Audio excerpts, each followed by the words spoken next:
Hello and welcome to the Squeaky Bum Time podcast with Mike and Laurent. Mike is still out of pocket. I don't know what he's doing. It is Monday, September 19th. In this episode, and we'll probably hear this said many times, Arsenal stake their claim to their title in their revenge match versus Brighton. Son smashes Leicester. And the Queen says her final, her final goodbye to her beloved England. But first, in a short weekend, we're going to go to scores first, and then I'll go through every game. So we only had 7 matches this week, and we will go from Friday night. Nottingham Forest 2, Fulham 3. Oh, Nottingham Forest are having a hard time. Aston Villa 1, Southampton 0. The less talked about this game, the better. There was a VAR controversy, blah, blah, fucking blah. On Saturday, my beloved Manchester City go on the road to Molineux and defeat Wolves 0-3. Haaland with another goal. More interesting in this game, Jack Grealish scored a goal, and he was kicked in the chest. Incredible. Newcastle 1, Bournemouth 1 in the Eddie Howe derby. Then Spurs at home annihilate a Leicester team on a moment for Heung-min Son to take over the world. They win 6-2. Leicester, bottom of the table. Ouch. Then on Sunday, Arsenal stake their claim with a 3-0 win at the Community Stadium in West London. And finally, Everton win from my friend, Mr. Neil Maupay, at home versus West Ham in a modified stretch of a Frank Lampard / David Moyes derby of Everton versus West Ham. Wow. What a week.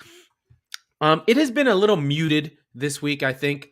I think one thing to think about with this sort of Queen delay and things is it has taken a little bit of shine off the season. We had some momentum. We had games. You know, you really miss your Chelseas, your Manchester Uniteds, and your Liverpools when you're talking about narrative and there's games. It was great for Son and it was great for Arsenal, but you know, it really gives you an appreciation for the teams in the league, the stories that are happening. You know, we really kind of, if a team doesn't play, their story kind of goes.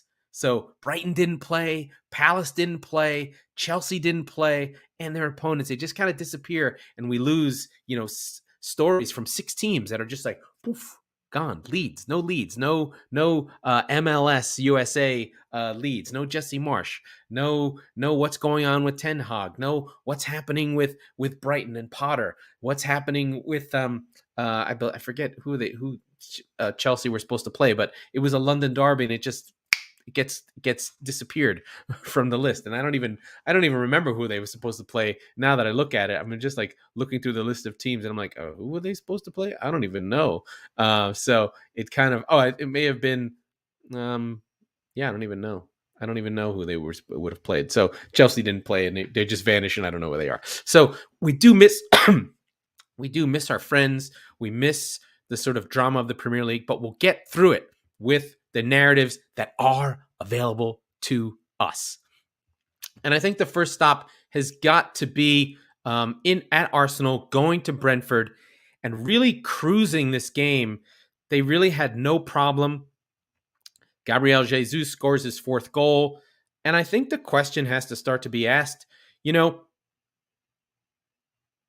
is Arsenal really going to mount a title charge? We can go through the game. This was not a great game for Brentford. They were pretty defensive. Toney didn't really get the ball. I think if I'm looking at the stats right now, Ivan Toney literally had 32 touches, just 2 shots. Really not much going on for Brentford. 5 shots total, only 2 on target. So it's one of these things where are Arsenal really in such a good state right now that they're making their opponents look bad? They're making it look easy. I think that's a sign of a good team. I know this because I watch City all the time, and usually opponents don't really do much. Just going through the scores, Saliba scored early, then Jesus from Xhaka, a really nice pass. Second half, Fabio Vieira got on the score sheet, and another assist from Saka. It was Vieira scores, which is something Arsenal fans have probably wanted to hear for going on 15 years. But then, nothing really came from Brentford. They did their normal 4-3, 5-3-5-2, kind of a weird mix. They didn't really get anything moving. Your Janelts, your De Silvas, your Jensen. I'm looking for Norgard. I guess without Norgard, they're not as good. But, it's kind of disappointing. Thomas Frank talked about, hey, this is a big team.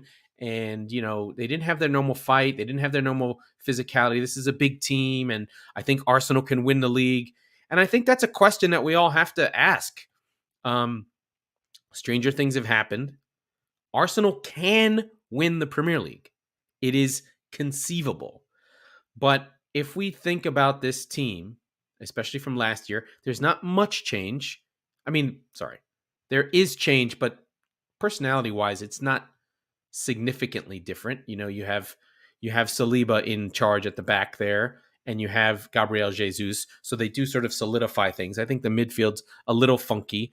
This was a game that they played great, and we had been talking about Odegaard being so important, but now they slot in Vieira, gave him 7 games to get up to speed. Fabio Vieira, $35 million player, now part of that front four. Really taking the Smith Rowe spot, who I think has been injured, and Arsenal fans can tell me a bit more. But Arsenal dominated this game, and I think the key thing is that it was easy. It was an easy, no problem, no sweat off their back, to the point that, a little banter going back. There was a famous tweet that was in the Arsenal All or Nothing doc, where they shared an Ivan Toney tweet that when Toney beat Arsenal on the first day of the season last year, he tweeted, "Oh, just had a kickabout with the boys," and now Arsenal players just having a kickabout with the boys. They replied back, so a little banter, a little trouble there. Jesus was clearly a standout player in this game. Saka with 2 assists. Vieira gets his first goal, so everything looking good. But a big story here, and something fascinating that has kind of taken away, and I don't want to take away from the game itself, but Arsenal in Arteta's mind brings on Ethan Nwaneri, a 15-year-old making his debut. He's so young. He's still in school. He's so young that he was not allowed to change in the team dressing room because he's a minor.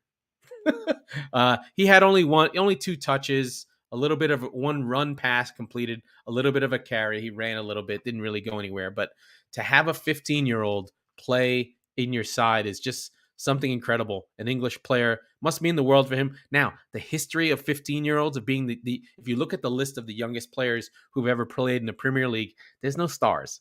So I think the biggest one would probably be Aaron Lennon. So it doesn't bode well for this kid, Ethan Nwaneri. So we'll see where it comes from. But it's a cool story, bro. And Arsenal cruise, they're top of the league, 7 games through. The argument is they haven't played anyone. Okay, they lost their only game that they played against United. United were good, but I think Arsenal fans will admit, and United fans will admit that, Arsenal were okay. They weren't terrible in that game. They easily could have won on another day. Their expected goals is currently 2nd in the league, so they're not too far off. They are, within the realm of reason. Where they're overperforming right now, Arsenal have 5 more goals than their expected goals. So their expected goals, they're 5 goals ahead, and they are 2 goals behind in defense. So that's kind of down to Gabriel Jesus. That's kind of down to a couple of players, scoring goals that they probably shouldn't have. They've gotten some good, nice looks on that, but they're playing up to where they should be. They're not too far off of where you'd expect them to be. So Arsenal are in a good place. And I do want to touch on a bit more of Brentford. These aren't the games that Brentford are going to be judged on.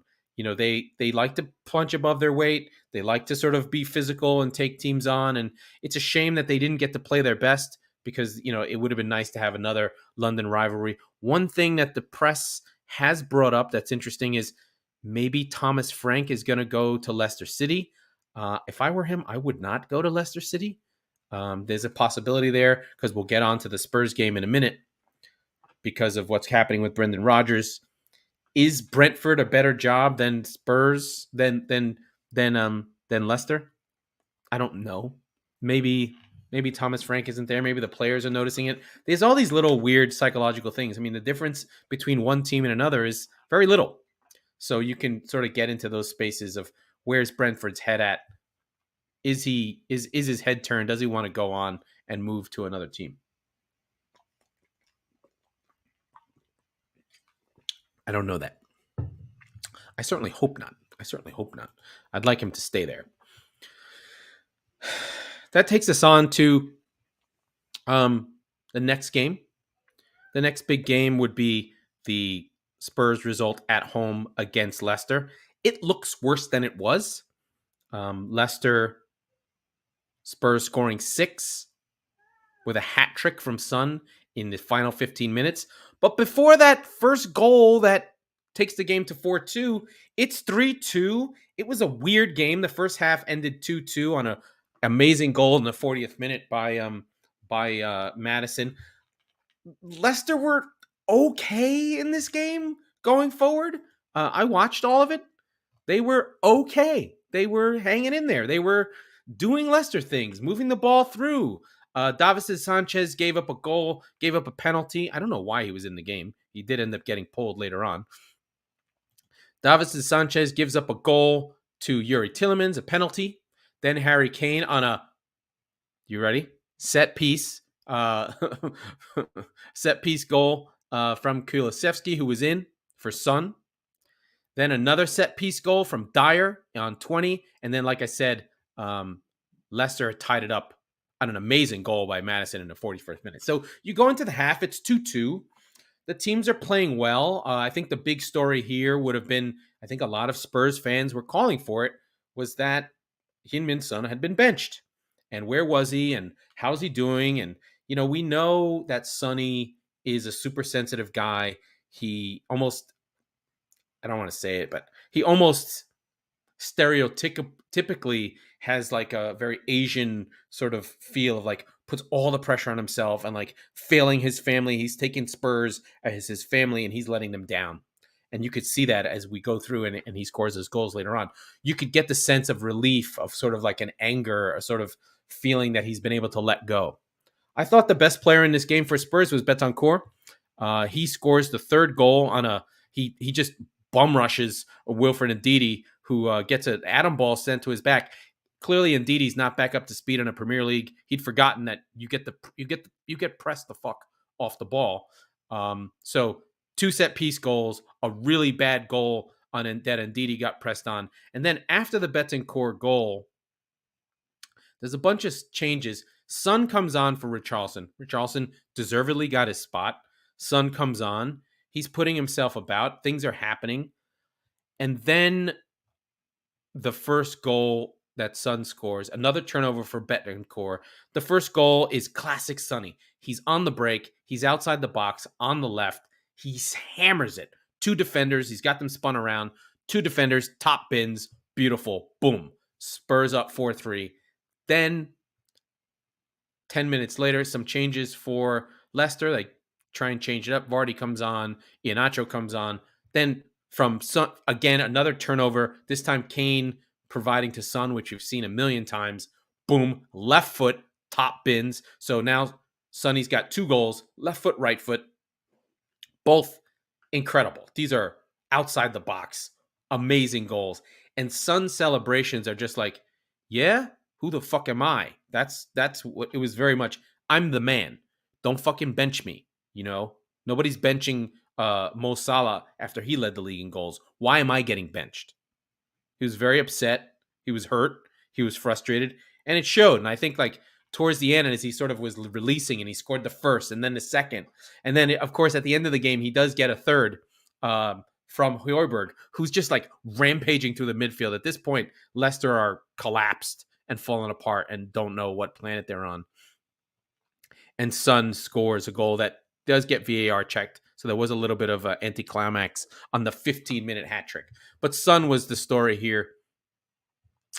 Incredible to respond. You know, you have all the narrative is, oh, look what happened. He got benched and then he came on. He changed the game.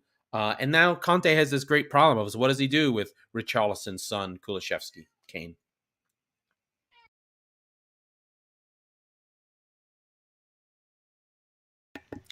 And it's amazing. But Spurs now assert themselves. They have a nice win. They've moved themselves forward.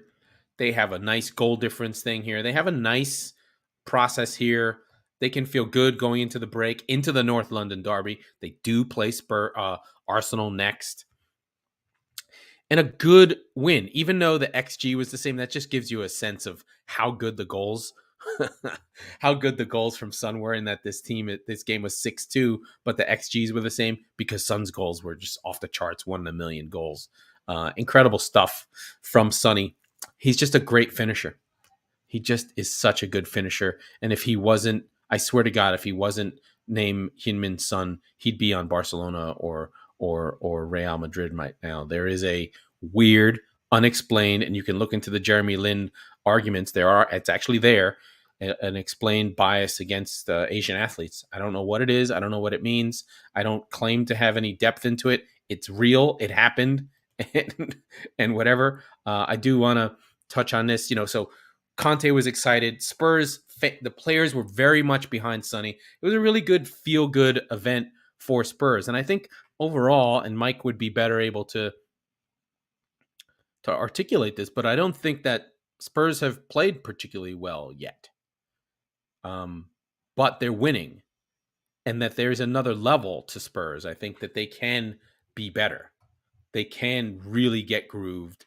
They can really kick on. I mean, I can't imagine Son and Kane really playing well together again, getting back to that telepathic connection that they normally have, because that hasn't been happening. They've been playing well without it, but when that starts to connect, it can really take off. So right now, Spurs XG is they have a plus 11 goal difference, which is second in the league, but their XG goal difference is only plus 6. So their results are better than how they've played. They're getting more goals than their XG suggests. Their defense is right in line. So they're right there in terms of XG. They are third in the league, same as we predicted. So they're right there, and I think that they can get better for sure. I don't think there's any doubt about Spurs really improving as the season goes along, and you'd expect Conte to get them grooving. Now, can he handle managing this whole thing? Can he keep Son on side? I think Son is probably one of your easier players, but he could sulk, and they've got to try to keep it going and see where Kulishevsky goes. I think it's a great season for this sort of stuff because they can rotate which one of the top front three goes in, because you have the 5 subs. So it could be a half hour here, 60 there, 90 there, really mix it up. And I think that's going to be something that Conte's got to figure out. But they're still not quite sharp yet. Perisic switched sides. He was getting killed by Harvey Barnes. Spurs still giving up goals. I mean, I thought, Leicester were good and Spurs were got through. I liked seeing my son Sessegnon in the game. So if you ever watch Spurs, please keep an eye on Ryan Sessegnon. He's a really good player, really young, has had some injury problems. I picked him up when he was at Fulham at 17, and he was playing a winger, striker, fullback, scoring 10 and 11 goals. Spurs bought him. It was late Pochettino. It never seemed to click with him. It's been 3 managers now, but I think Conte's got him in his sights. He does play him. He is a nice player. He has a lot of skill, and I'm always going to chat him up because I just like him. And then we go on to my boys. So Spurs in good shape. We go on to my boys. Manchester City grab all 3 points against 10-man Wolves. Just easy. Not really a problem. Oh, I should go back before I talk City. Got to talk about Brendan Rodgers.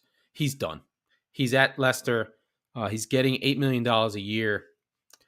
I'm not sure. He's not going to quit, but he doesn't strike me as a manager who turns things around. He's never done it so far. Like, things declined at Liverpool. He didn't turn it around. He's good on the ascendancy and getting teams to a certain level and then he kind of peters out, and he can't. Once his team is in a tailspin, he can't seem to get out of it. Leicester faltering, having financial problems. Their keeper was awful. He's all over the shop. Watching the game, you can feel the lack of confidence in their keeper. So I can't imagine what it's like on the field. So as you watch Leicester, keep an eye on their keeper and see how little communication there is with the defense. So they are now sitting on 1 point, giving up the most goals in the league. Danny Ward is their keeper, and he's just bad. I don't think he has any history of being a regular keeper. He's played one full season as a keeper at Huddersfield in 2016-17, and he had a 66% save percentage, which is terrible.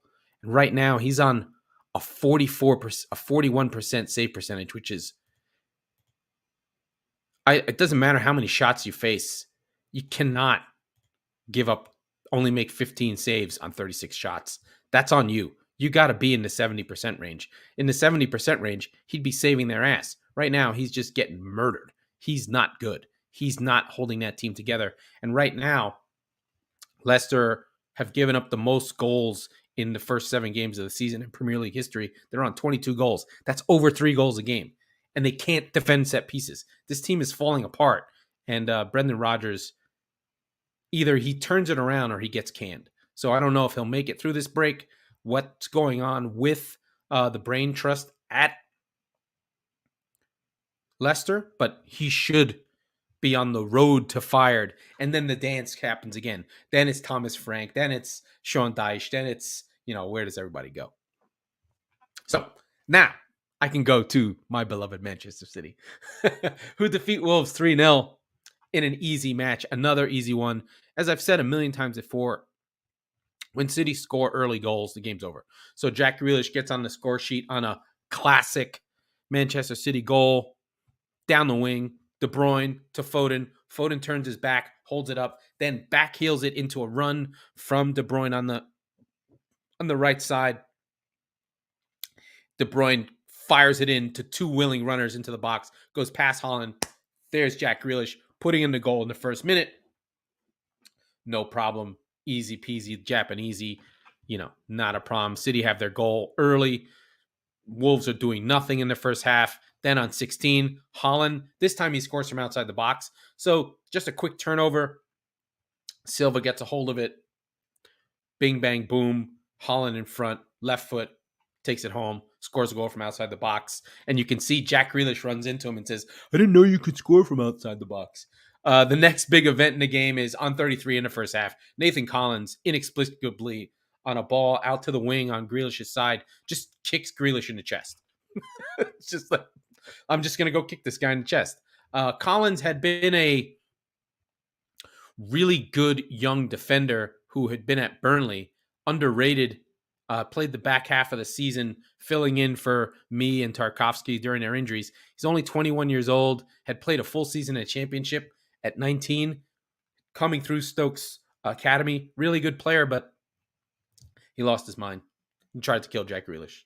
So I don't know what to tell him.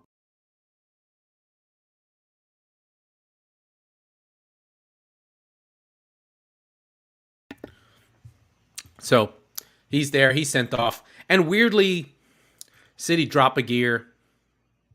Wolves play better. They do create some chances out on the wing. They still don't have a striker. They still don't have a focal point.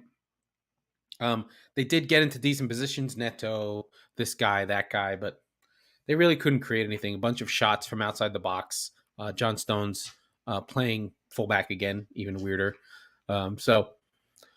And then late on, Foden with a nice goal, back heel flick from Kevin De Bruyne. Just class all the way. Kevin De Bruyne, Foden. I mean, these players are just like so grooved, so good. City are still the class of the league, but like we've talked about, can Arsenal win the league? Yes, but somehow City have to falter. And I don't know how that happens. The depth is there. They have got cover for nearly every position. They've got the experience and know-how. They've won this league. It's not really difficult for them. City just get on their bike and go. They have a guy like Grealish who has become a talking point of the week because he was so bad at Dortmund. And, the argument is he a bust? I posted it on Reddit that I've been frequenting. Is he a loser? Is he ever going to be worth the money? Probably not. But, does he need to score more goals? Does he need to get more assists? Jack Grealish says he does. Pep says he doesn't. It's a whole process that they're working through, and I'm not sure quite where that stuff works, but it is interesting thinking about where the team is, where they're going, where the players go. I've said it before. I thought Grealish was bought for 3 years down the road. Maybe he takes De Bruyne spot in the center, but I don't see the growth that De Bruyne had. He's the different class, so I'm wrong there. So let's go around the rest of the games. I think the best game after our big four about where we are and where we're going is, and then we'll have some news on my friends from Brighton. Fulham on the Friday night defeat Nottingham Forest. Nottingham Forest again at home go up a goal early from a Janmi, who's been good, the guy they got from Union Berlin.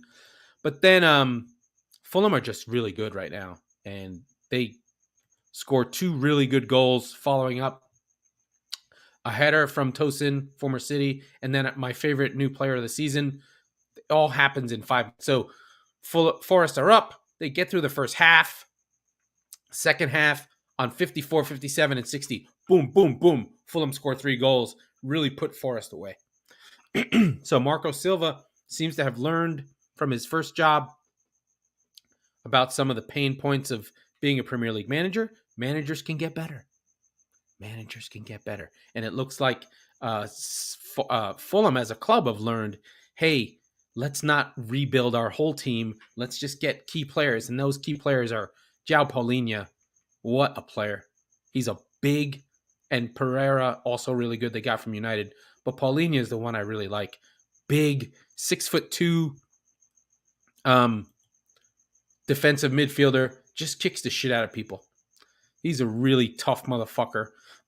Came from Sporting. Had won a league with it in Portugal. So just a good defensive midfielder. He's not going to get more than 5 or 6 goals, but he's a shit kicker. He'll fuck you up. And he's the type of player you need in the Premier League. And he's a big, bad bastard. And so between he and Harrison Reed, who's a longtime Fulham stalwart, came up playing with the club, doing his thing. They both score a goal. It's a low-scoring midfield, but they're tough, and they fight, and they give it everything that they can. So I think people don't realize, like, Fulham in a championship last season, they scored 100 goals. They were one of the greatest championship promoted sides since in the modern era. Fulham scored 106 goals. They had a plus 63. I mean, this is an incredible side that's coming up and just going from strength to strength, especially as they connect everything through Mitrovic. Incredible stuff. So I really like them. On the other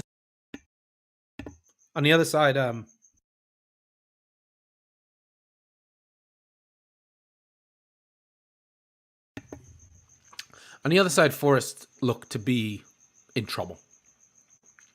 I like Steve Cooper. He's one of these guys I followed from the championship. He took over when Nottingham Forest were, after 8 games, winless. He takes over that team, and he gets them promoted for the first time in 25 years. That's not a coach you get rid of. He won the U17 FIFA World Cup, comes through the British FA's coaching system. Really good coach, but, and you'll hear it a million times, he's trying to figure out who his best 11 are on the fly because they bought 22 players. And so I don't think he knows who they are. And I think he's got to figure it out on the fly. And he can't rely on any of the players who brought him up because they keep being the ones who blow it. So tougher for us. I think in our preview, I said there'll be a team that gets better as the season goes on, but will Cooper be there? That's the issue. He's got to get results. Right now, they're sitting in the bottom three. They're the worst XG team right now. So they've really been shipping goals. They actually are, by advanced metrics, aside from Bournemouth, who had that +9. They are the second worst team in the league. They are deservedly in the bottom three, where they belong. So along with other teams. So we'll see where they are. I think the players are. I think the funny thing about Forest is I think the players are there, but can you get them into playing where they need to play before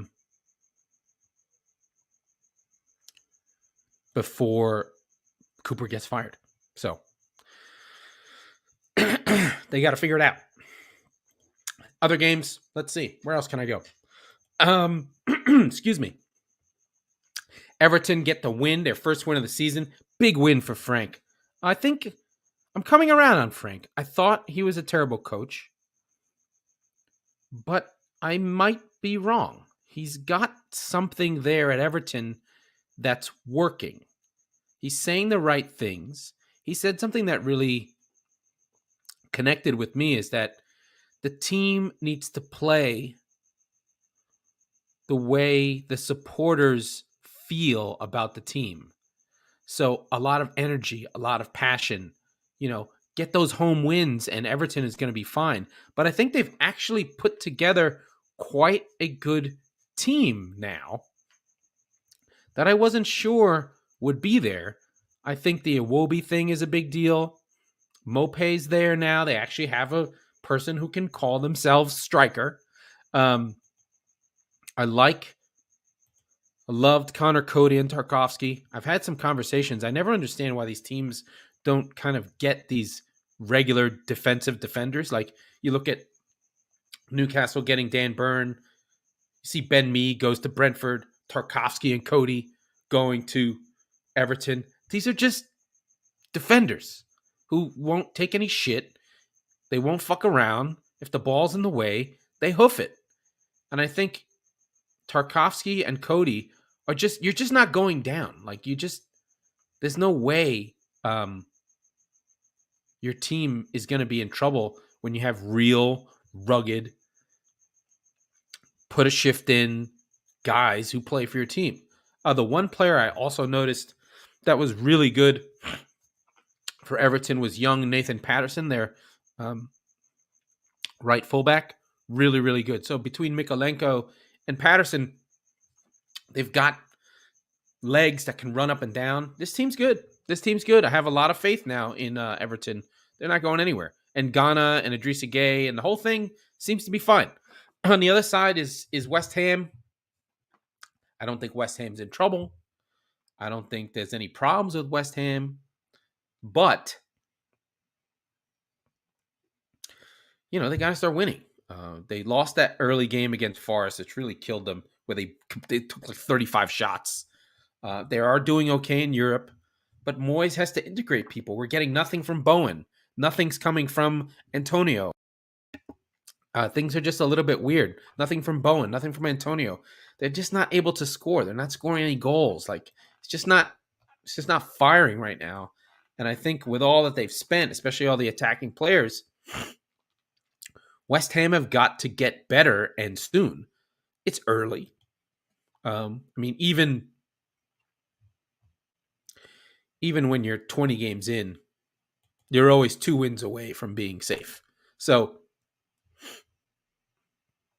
I'm not worried about West Ham, but it's concerning. Like, come on, let's go. Get it going. Let's look at their XG difference. West Ham, where are they? West Ham are mid-table based on XG difference, but XG is not where they score. They're just not scoring. They have a expected goals of 6, but have only scored 3. Expected goals against of 7, but given up 9. So things are going against their favor. They'll get there.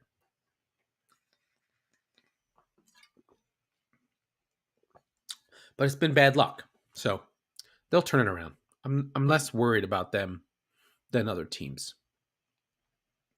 They did get beat by Brighton. No one scored more than one goal. They just need to get some goals, some nice, easy wins. And I expect that they will. It's just, let's go. Let's go. And then, like I said, for Everton and Frank Lampard, they're in good shape. That draw, that 0-0 against Liverpool really made a difference for them. And they can sort of feel good getting their first win. Now they can say they're on an unbeaten run because they have 4 draws in a row. So they are in good shape. There was one last game. Aston Villa, Southampton. So terrible that I don't want to talk about it. All that matters is that Gerrard got the win. There was a weird goal. It was offside, but not quite. Ramsey scores it. Otherwise, this game was an abomination. No one will remember it. No one should remember it. It was terrible. 11 shots for Villa, 7 for Southampton. Southampton had no shots on target, and Villa had 3. Just bad all around. Terrible game. Now, I do want to give a shout out to Mings and Konza in defense for Aston Villa. So they get a clean sheet. They're starting to put their players in the right places. So defensively, they're getting themselves together. But, nothing to write home about here. Villa get their win. They're not scared. We were worried about Gerrard for 5 minutes, but not so much anymore. Okay. In other news, before I wrap this up, my beloved Brighton have hired ex-Sassuolo coach Mr. Roberto De Zerbi. He, according to James Horncastle of Italian football fame and the Totally Football Show and the European Totally Football Show, is in love with the man. So James Horncastle covers Italy, loves him. He takes a lot of stick in Italy for playing this wild, open passing style. I did my Tifo IRL on it. He's basically an Italian version of Potter. Started at the very low levels, believes in attacking football, has all these kind of things. It's the perfect managerial hire for Brighton. A young, dynamic manager who plays attractive football, wants to play out from the back. Got Sassuolo. Let me see if I can get their little club history here.